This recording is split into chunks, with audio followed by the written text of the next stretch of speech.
Rester au pays à travers des informations bien fouillées concernant tous les domaines de la vie du pays.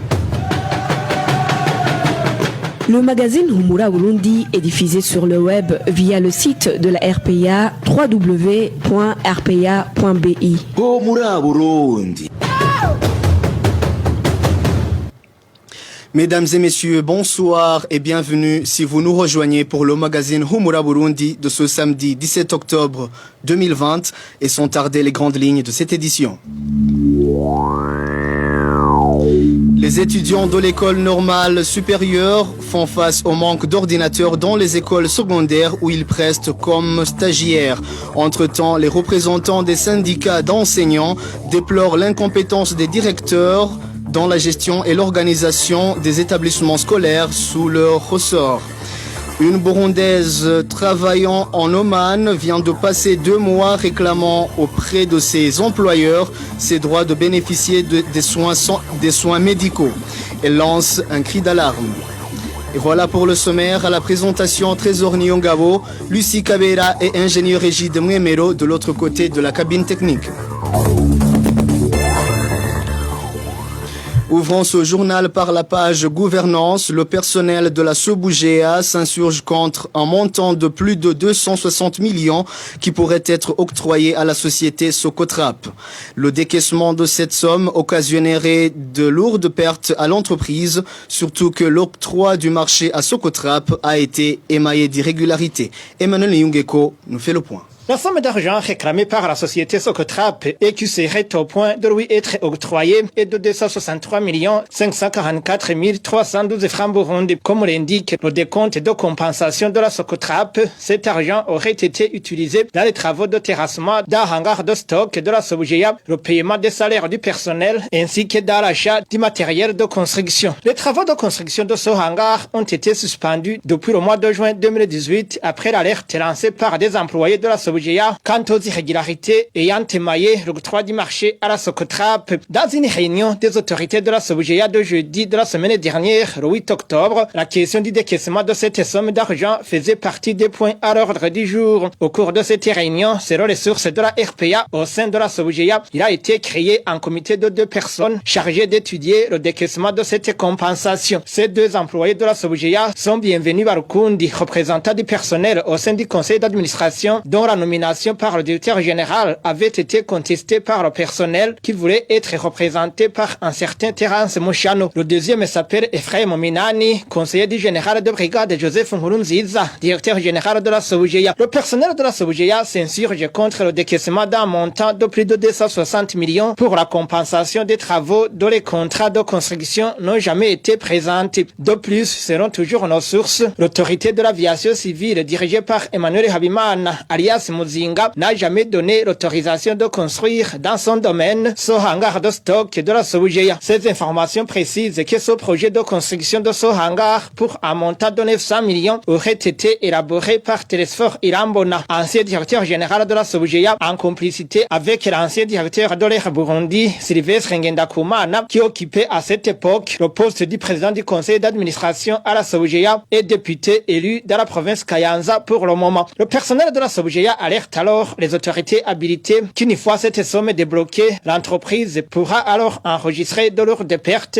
du moment que la Socotrap n'a rien construit à part d'implanter des perches pour ériger une clôture en tôle qui entoure la parcelle où devrait être érigé le hangar. Nous avons essayé de joindre par téléphone Telesphore Irambona, ancien directeur général de la Sobugea, mais il nous a renvoyé chez son successeur, le général de brigade Joseph Nkurunziza, qui à son tour n'a pas décroché son téléphone portable.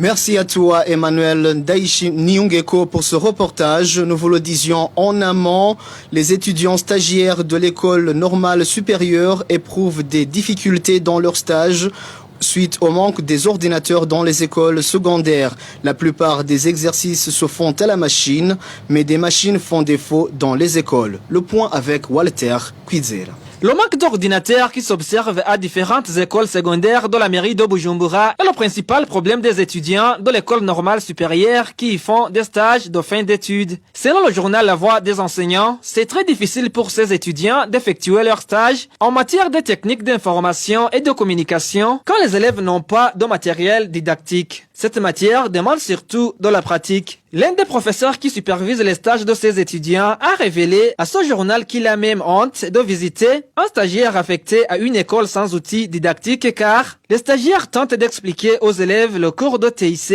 mais en vain. Parfois, ces étudiants recourent au décès ou fabriquent des prototypes pour expliquer les élèves, a-t-il poursuivi. Suite à son manque du matériel didactique aux écoles de la mairie de Bujumbura, certains utilisent leurs propres machines, les autres utilisent les anciennes machines qui ne sont plus mieux placées pour ce travail et les autres font des photocopies de ce qu'ils vont enseigner. Ainsi, le rendement reste toujours faible car il y a des fonctionnalités qui sont difficiles à expliquer aux élèves sans machine. De plus, ces stagiaires sont mal cotés par leurs superviseurs suite à ce manque des outils informatiques. Les professeurs de l'école normale supérieure suggèrent à cette université de disponibiliser des outils informatiques pour ces stagiaires. Quant au ministère de l'Éducation, ces professeurs trouvent que ce ministère ne devrait pas introduire le cours de TIC dans les écoles sans les doter du matériel didactique pour faciliter l'apprentissage. Oui, Walter Kwizera et l'incompétence de diriger et d'organiser les écoles pour certains responsables des établissements scolaires est parmi les causes de la dégradation de l'éducation au Burundi. Ces propos ont été tenus par Victor Ndabaniwe, président de la coalition spéciale des syndicats des enseignants pour la solidarité nationale, lors de la célébration de la journée de l'enseignant au Burundi qui a eu lieu ce mardi en commune Matana de la province de Bururi.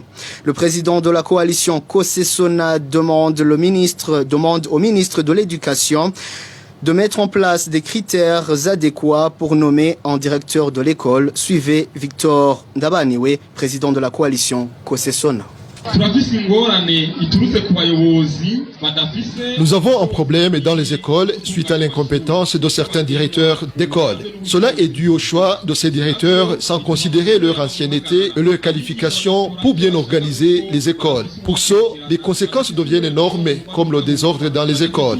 Dans ce cas, les enseignants font tout ce qu'ils veulent car ils n'ont pas de responsable qui peut leur servir d'exemple et assurer correctement le suivi. Ils n'ont pas de responsable qui peut leur apprendre ce métier d'enseignant. C'est pourquoi il y a de la dégradation de l'éducation. C'est pourquoi je demande au ministre de l'Éducation que dans les prochains jours, il y ait l'élaboration et la mise en place des critères adéquats pour nommer un responsable d'établissement scolaire.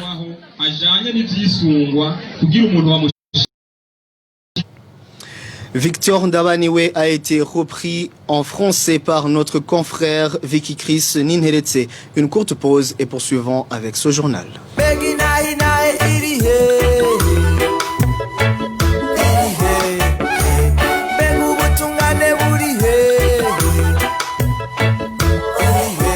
RPA reste solidaire avec les journalistes du groupe de presse Iwachu, Agnès Ndirubusa, Christine Kamikazi, Terence Modenzi et Egide Harerimana en détention depuis le 22 octobre 2019. Ils ne sont victimes que de leur métier de journaliste.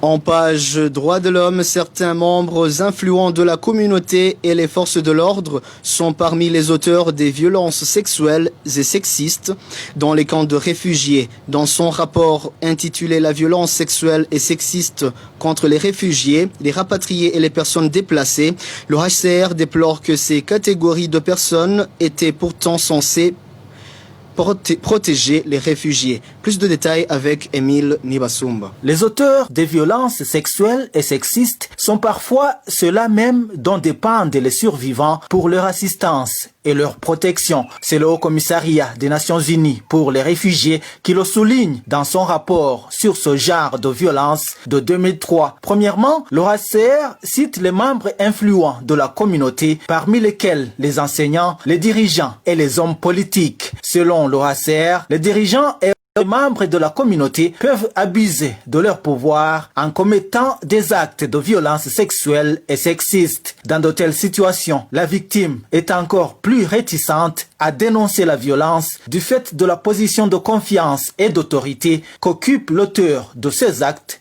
au sein de la communauté. En seconde position, il y a les forces de sécurité et militaires, y compris les personnels qui assurent le maintien de la paix. Selon l'OACR, les militaires incarnent souvent le pouvoir ultime. Ils sont habituellement armés et sont mandatés pour assurer la sécurité dans la communauté. Dans certaines situations, ils peuvent détenir ou arrêter impunément des personnes, indique l'OACR. Les militaires et les forces de sécurité sont souvent en position d'accorder ou de refuser des droits et des privilèges aux réfugiés. Franchir une frontière, passer par un point de contrôle et demander des biens et des services à des forces armées peut accroître le risque d'être l'objet de violences sexuelles et sexistes, notamment dans le cas des femmes réfugiées, précise l'OACR dans son rapport intitulé « Violences sexuelles et sexistes contre les réfugiés, les rapatriés et les personnes déplacées ». Dans son rapport, l'OACR évoque également les agents de l'aide humanitaire comme faisant partie des auteurs des violences sexuelles et sexistes. Merci à toi Emmanuel Nibasumba. En parlant des réfugiés, le taux de réussite pour l'année scolaire qui vient de s'achever a été satisfaisant au camp de réfugiés d'Onduta en Tanzanie. Les élèves finalistes et ceux des classes inférieures ont réussi en grand nombre. Vicky Chris, Ninheretse. Dans l'après-midi de ce vendredi, l'on a procédé à l'affichage des résultats pour les élèves finalistes de l'année scolaire 2019-2020 au camp des réfugiés burundais d'Onduta en Tanzanie. Le taux de réussite est plus satisfaisant selon les enseignants. En classe de scientifique A, 15 élèves sur 15 ont réussi et ont droit au certificat. Dans la section scientifique B, sur 26 élèves, un seul a échoué. Dans la section des langues, sur 52 élèves, 3 seulement n'auront pas droit au certificat. Enfin, dans la section pédagogique, sur 52 élèves, un seul n'aura pas de diplôme. Pour les classes montantes, la proclamation avait eu lieu il y a une semaine. Les enseignants indiquent également que le taux de réussite a été satisfaisant. Les camps des réfugiés en Tanzanie suivent le calendrier scolaire burundais. C'est ainsi que pour essayer de rattraper leurs collègues restés au pays, les grandes vacances dans ces camps ne pourront durer qu'une semaine. La rentrée scolaire 2020-2021 est prévue pour lundi. En Tanzanie, suite au coronavirus, les écoles ont fermé leurs portes pendant un certain moment. Vicky Chris Ninheretse, une Burundaise partie travailler en Oman, alerte pour sa santé. Depuis 2 mois, elle est talonnée par une maladie et a demandé à ses patrons de le faire soigner, mais en vain. Pourtant, les clauses de son contrat de travail garantissent les soins de santé. Le point avec Innocent Valentin Singirangabo.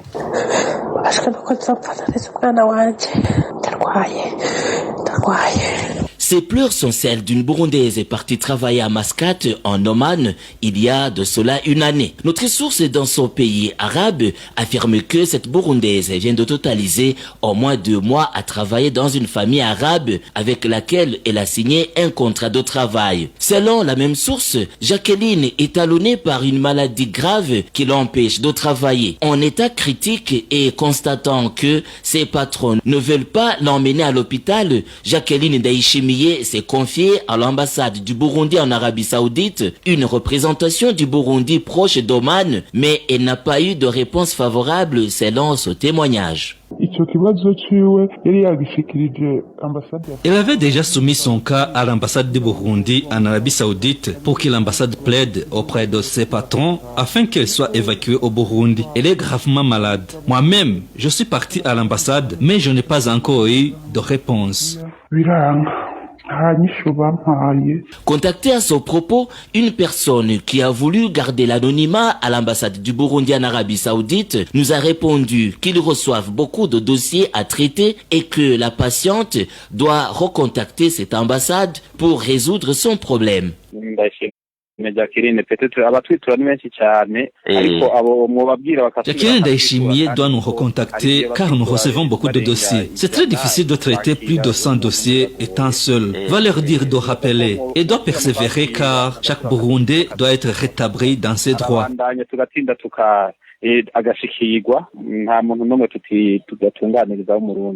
Certains Burundais ou Burundaises qui vont chercher du travail dans les pays arabes rencontrent souvent différentes difficultés. Merci à toi, Innocent Valentin Singilangabo, et c'est par ici, chers auditeurs de la RPA, que nous bouclons cette édition. Merci à toute l'équipe de la RPA en régie et à l'édition. Trésor Nyongabo était à la présentation de ce journal. Au revoir et à la prochaine.